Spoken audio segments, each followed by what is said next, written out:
السلام عليكم ورحمة الله وبركاته.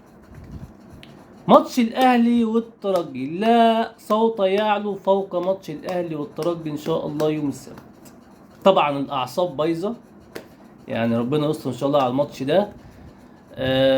طبعا أعصاب بايظة لحد ما إن شاء الله ما نشوف الأهلي بيرفع كأس أفريقيا إن شاء الله، والأهلي إن شاء الله يرفع كأس أفريقيا إن شاء الله.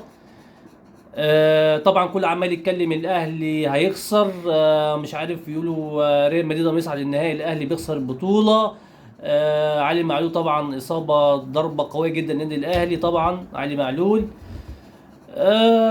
كل عمال يتكلم يقول لك لا الاهلي مش هيكسب، الناس تقول لك الاهلي مش عارف يحط جون في الترجي، الترجي ياخد الكاس افريقيا من قلب مصر. يعني المفروض الناس يعني تفائلوا بالخير يا جماعه، ما ينفعش التشاؤم ده. فان شاء الله انا شايف الاهلي في مصلحته، مصلحته حاجات كتير. يعني الاهلي هيلعب نهائي دوري ابطال افريقيا في ارضه وسط جمهوره، دي حاجه. الحاجه التانيه، الاهلي متعادل هناك مع الترجي 0-0، نتيجه كويسه. يعني الاهلي لو كسب باي نتيجه فوز 2-1 3-1 1-0، اهم حاجه يفوز يكسب البطوله. وانا شايف كمان الاهلي بصراحة يعني فنيا أعلى بكتير من الترجي. الترجي بيلعب دفاعه كويس جدا، عنده جون يعني قوي جدا، عنده جون لسه صغير في السن زي شوبير عندنا، قوي جدا. بس أنا شايف الأهلي يقدر يحط جوان في الترجي في مصر لو اللعيبة ركزت شوية وهديت، هتعرف تحط جون في مصر. وأنت لو ضغطت الترجي من أول ماتش وحطيت في جون، الترجي هيفتح وتعرف تحط التاني والتالت بسهولة. فأهم حاجة الضغط على الترجي من اول ماتش، تعرفهم اللي احنا عايزين نكسب. لازم يبقى في ضغط جامد على اللعيبه الترجي، ما تدهمش فرصه يعملوا هجمه، عشان ايه؟ يعرفوا اللي انت ناوي تكسب ان شاء الله. فنبدا بالتشكيل. انا شايف التشكيل اللي ممكن كولر يبدا بيه: شوبير حارس المرمى، عندك محمد عبد المنعم، وعندك محمود متولي. انا شايف محمود متولي مهم جدا في الماتش ده. محمود متولي بيعرف يبني الهجمه من تحت، وانت عايز لعيبه تعرف تبني الهجمه عشان تعرف توصل لمرمى الترجي. ومحمود متولي كمان بيزيد، فانا شايف محمود متولي مهم جدا في الماتش ده. عندك باك يمين، يعني مش عارف اقول ايه، بس يلا محمد هاني. عندك باك مين؟ محمد هاني. عندك ناحيه الشمال عندك اتنين لعيبه ممكن يلعب بيهم. انا يا جماعه سامع لكريم الدبيس متالق جدا في الماتش، والجهاز اللي معاهم الكوره كلموا اللي ممكن يبدا بيه الماتش. كريم الدبيس بيقول متالق، فهل كولر يبدا بكريم الدبيس ولا كريم فؤاد؟ فلسه برضو الحته الشمال دي في كولر برضو لسه ما خدش فيها قرار. بس انا شايف كريم الدبيس ممكن يبدا الماتش عشان هو باك شمال وعارف وجبات الحته الشمال، فيا ريت كولر يبدا بكريم الدبيس. نيجي في خط النص، عندك امام ده اساسي، مروان عطيه اساسي. هل يبدا بقفشه ولا اكرم توفيق؟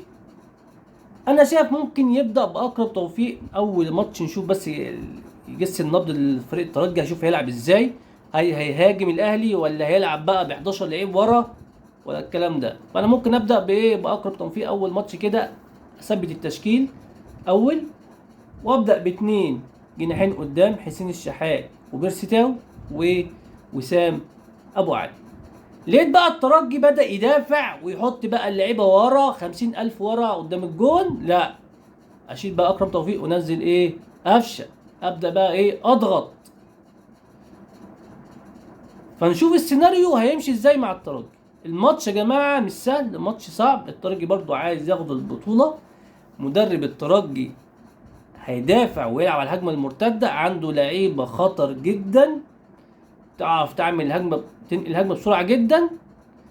وفي بشرة حلوة للنادي الأهلي، بيقولوا المهاجم رودريجوز بتاع الترجي عنده إصابة عضلية وممكن ما يلعبش الماتش. طبعا رودريجوز يا جماعة ده أخطر لعيب في فريق الترجي، لعيب طويل بيلعب في هيد كويس، هيدرز، فده لعيب خطير. فده لو ملعبش الماتش دي هتبقى ضربة قوية جدا للترجي.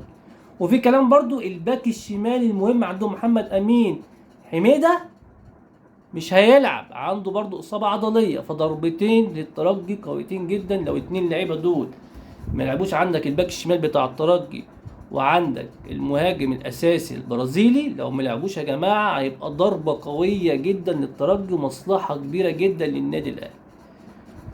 فان شاء الله البطوله ان شاء الله اهلاويه يوم السبت ان شاء الله، كلنا بقى هنطلع بعد الماتش ونفرح ان شاء الله.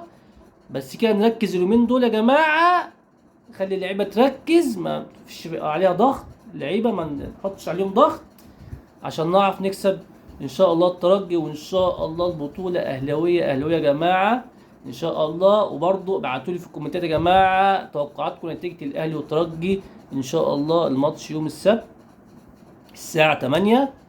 ما تنسوش يا جماعه الاشتراك في قناه الكوره مع الزنفولي على اليوتيوب، دوسوا على زر الجرس وابعتوا لي الكومنتات يا جماعه، او قناه محمود الزنفولي على الفيسبوك. وان شاء الله بالتوفيق للنادي الاهلي ان شاء الله، البطوله اهلاويه اهلاويه وكلنا نفرح ويفرح جمهور الاهلي ان شاء الله، ونلعب ماتش سوبر ان شاء الله مع نادي الزمالك ان شاء الله.